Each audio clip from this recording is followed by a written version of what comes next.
Assalamu alaikum student. Today we are going to discuss the last topic of third chapter of physics. तो हम discuss करने वाले हैं washing machine dryer. कहते हैं the dryer of the washing machine is the basket spinner. इसके अंदर एक स्पिनर होता है, ये जिस तरह से शक्ल में दिखाया गया है। तो it has a perforated wall having the large number of the fins hold to the cylindrical rotator showing the figure 3.30. The lid of the cylindrical container close the pushing wet cloth on it when spins at the high speed.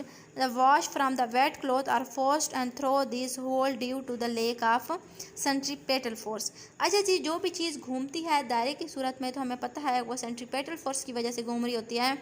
तो वो क्या कहते हैं, वो कहते हैं कि जब स्पिनर के अंदर गीले कपड़े हम डालते हैं और उसमें सेंट्रीपेटल फोर्स अगर ज़्यादा होगी तो बहुत प्रेशर के साथ जो है ना कपड़े घूमेंगे और ज़्यादा चांसेस हैं कि कपड़े जो है ना वो जल्दी ड्राई हो जाएं। आगे क्या है, क्रीम सेपरेटर क्या है। Most modern plant use the separator to control the fat content the various product. वो कहते हैं आजकल मॉडर्न प्लांट्स जो है ना वो इस्तेमाल किया जाते हैं separator to control the fat content to various product. हर चीज़ से जो है ना फेट चर्बी कंट्रोल करने के लिए। Separator is a high speed spinner in act on the same principle of the centrifugal machines. The boil spin at the high level speed causing the heavier contents of the milk to move the outward while pushing to the lighter contents inward toward the spinning axis. ये cream हमारे पास है, separator है हमारे पास, cream separator. ऐसा होता क्या है कि बाज़ औक़ात आपने देखा होगा बहुत सारे लोगों को कि हम जो है ना क्रीमी चीज़ें नहीं खाते, फ़ैट से रिलेटेड चीज़ें नहीं खाते। तो ये क्रीम सेपरेटर क्या करता है, उसमें से फ़ैट चर्बी वगैरह निकाल लेता है। अच्छा ये देखें, क्रीम और butter full lighter and other components in the milk there full skimmed milk which is the denser then cream collected at the outer wall of the boil. The lighter part of the cream is pushed toward the center form where is collected through the pipe.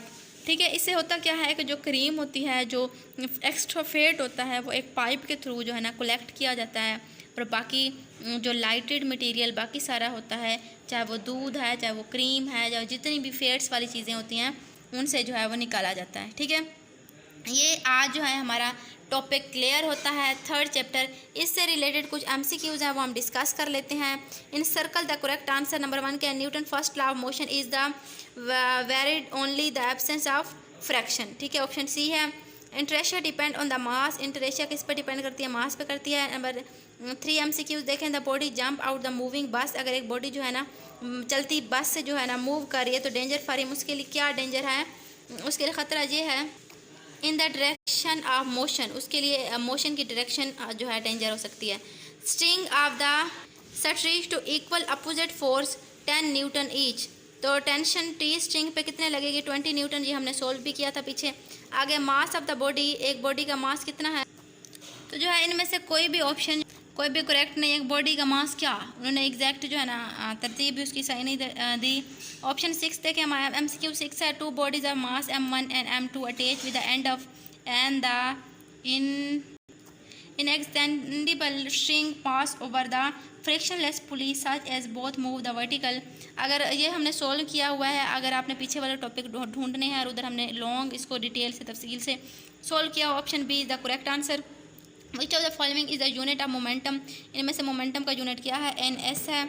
उसके अलावा 8 देखें MCQs, which is the horse pull a craft the action on the earth and cart है हमारे पास। Which of the following material lower and friction when the pushed between the metal petal oil है हमारे पास। 4 option. Define the following term, इनमें से कौन सी फॉलोइंग टर्म हमने डिफाइन करनी। ओके जी, आगे जो है स्टार्ट हो रहे हैं क्वेश्चन आंसर, ये हम बाद में सोल्व करेंगे। आज तक के लिए इतना ही था, मिलते हैं किसी और टॉपिक के साथ, तब तक के लिए अल्लाह हाफ़िज़।